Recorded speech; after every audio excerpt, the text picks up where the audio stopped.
अस्सलाम वालेकुम नाजरीन, उम्मीद है कि आप खैरियत से होंगे। बहुत अच्छी डेवलपमेंट जारी है मुल्क के अंदर इंतज़ामी तौर पर, सियासी तौर पर। और जो इलेक्शन से मुतालिक मामलात है उसके पस मंज़र में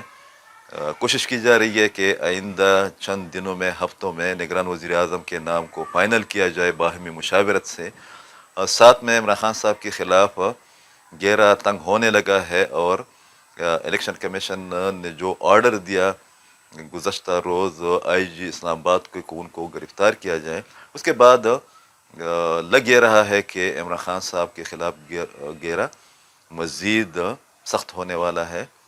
और तंग होने वाला है। बहरहाल पाकिस्तान के मामलात में बेहतरी वाक़या हो रही है, बहुत अच्छी बात है। बावजूद बाज़ कमज़ोरियों की या गवर्नेंस के जो इश्यूज़ है या इत्तेहादी जमातों में जो मिसअंडरस्टैंडिंग का एक मसला है, और ये कोई गैर मुतवक्की बात नहीं है। हर पार्टी के अपने मकासद होते हैं, अपना मंशूर होता है, अपना तरीक़ाकार होता है, अपनी तरजीहात होती है। तो उसमें लाजमी नहीं है कि तमाम पार्टियाँ एक ही पेज पर हो, मगर इलेक्शन के मामले पर जो साबिक़ हुकूमत के करप्शन और बदइंतज़ामी और पाकिस्तान को डैमेज करने के इक़दाम थे उसके हवाले से, और पाकिस्तान की मुआशी तरक्की के हवाले से या इस्तेहकाम के हवाले से जो एक नुक्ता है उस पर सब मुतफ़िक़ है, और ये बहुत अच्छी बात है। एक बार फिर एक बात लाजमी है, निशानदही लाजमी है कि खैबर पख्तूनख्वा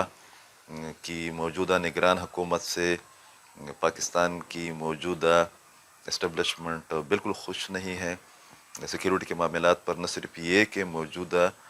हुकूमत की कारकर्दगी बहुत कमज़ोर रही है, बहुत नाक़िस रही है, लाताल्लुक़ी पर मबनी रही है, बल्कि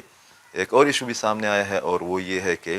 गुज़श्ता हुकूमत ने सिक्योरिटी के नाम पर फेडरल गवर्नमेंट से जो अरबों रुपए लिए हैं, महमूद खान साहब की हुकूमत ने और शायद कि उससे पहले परवेज़ खटक साहब की हुकूमत ने, उसकी इंक्वायरी भी मुतल्लिक़ा हसास इदारों ने शुरू की है। तफसीलात सामने आना शुरू हो गई है, और एक ही क्लू आपको देता हूँ कि 2 अरब रुपए गायब हो गए हैं, पता नहीं कहाँ पर ख़र्च हो गए हैं। और ये जो मुतल्लिक़ा हसास इदारे हैं सिक्योरिटी के, उनकी मालूमात के मुताबिक या जो तफसीलात इनडायरेक्टली या गैर एलानिया तौर पर सामने आ रही है, उसके मुताबिक गुज़श्ता हुकूमत ने खैबर पख्तूनख्वा की सिक्योरिटी को दाव पर लगाया। न सिर्फ ये कि टीटीपी के साथ डायरेक्ट मुज़ाकरात किए, टीटीपी को यहाँ लाने का रास्ता हमवार किया, उनको सहूलतें दी, एक मुबहम मुज़ाकराती अमल के ज़रिए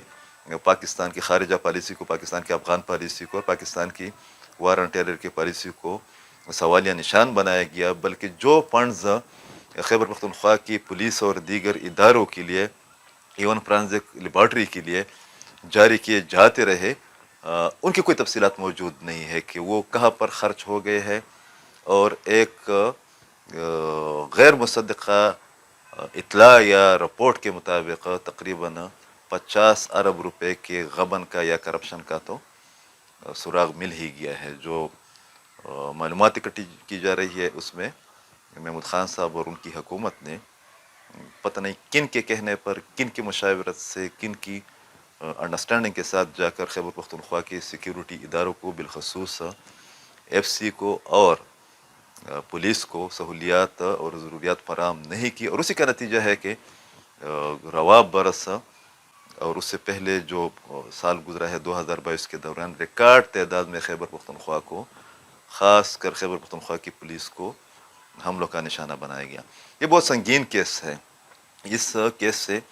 इस हवाले से क़त्ई नज़र नहीं किया जा सकता या सर पे नज़र नहीं किया जा सकता कि सिक्योरिटी के मामलात पर जब आप करप्शन करते हो, उसके लिए आने वाले या मिलने वाले फंड्स में इतने बड़े पैमाने पर आप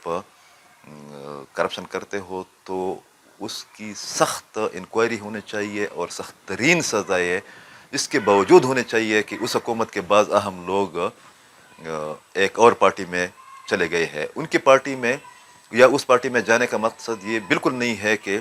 उन्होंने जो करप्शन किया है वो करोड़ों में नहीं है, वो अरबों में है। और उसी का नतीजा है कि 1000 से ज़ायद का खैबर पख्तूनख्वा पर कर्जा चढ़ गया है। ये एक जंग ज़दा, आपस ज़दा, ज़लज़ला ज़दा, सैलाब ज़दा صوبے کے ساتھ بہت زیادتی ہوگی اگر آپ نے بعض ذمہ داران کو کھلی چھوٹ دی اس لیے کہ وہ عمران خان صاحب سے یا ان کی پارٹی سے الگ ہو گئے ہیں اور ایک پرو اسٹیبلشمنٹ پارٹی میں یا گروپ میں شامل ہو گئے ہیں۔ اس میں زیرو ٹالرنس دکھانے کی ضرورت ہے۔ سب سے اچھی بات یہ ہے کہ جو نشاندہی کی جا رہی ہے اس قسم کی کرپشن کی یا بد انتظامی کی یا بیڈ گورننس کی، اس میں خیبر پختونخوا سے تعلق رکھنے والے یہاں پر خدمات سر انجام دینے والے ایک اہم عسکری قیادت کی ذاتی دلچسپی اور ان کا بالکل واضح سٹانس ایک خوش عین اقدام ہے۔ جو ہماری معلومات ہے اس کے مطابق ان معاملات پر جو بد انتظامی ہوئی ہے، جو کرپشن ہوا ہے اور جو کوتاہی ہوئی ہے، متعلقہ عسکری قیادت یا جو شخصیت ہے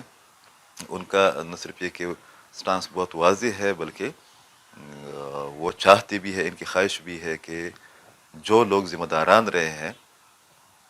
ان کا محاسبہ کیا جائے، ان کی اکاؤنٹیبلٹی کی جائے۔ یہ الگ بات ہے کہ خیبر پختونخوا کی جو نگران حکومت ہے ان کی کارکردگی بالکل صفر ہے، زیرو ہے، اور شاید اسی کا نتیجہ ہے کہ بعض لوگ یہ مطالبہ کر رہے ہیں، یہ تجویز پیش کر رہے ہیں کہ موجودہ نگران حکومت کو الیکشن سے پہلے برخاست کیا جائے، اس لیے کہ اس حکومت میں اگر نارمل حالات میں اس حکومت نے سیکیورٹی کے معاملات پر توجہ نہیں دی اور ان کی توجہ بھی سابق حکومت کی طرح کرپشن پر مرکوز رہی ہے، تو ایک ایسے صوبے میں جس کی پولیس فورس کو اور باقی فورسز کو بدترین حملوں کا سامنا ہے، وہاں پر اگر الیکشن کمپین شروع ہو جاتی ہے تو یہ نااہل حکومت اس سے کس طرح نمٹے گی۔ بہت شکریہ۔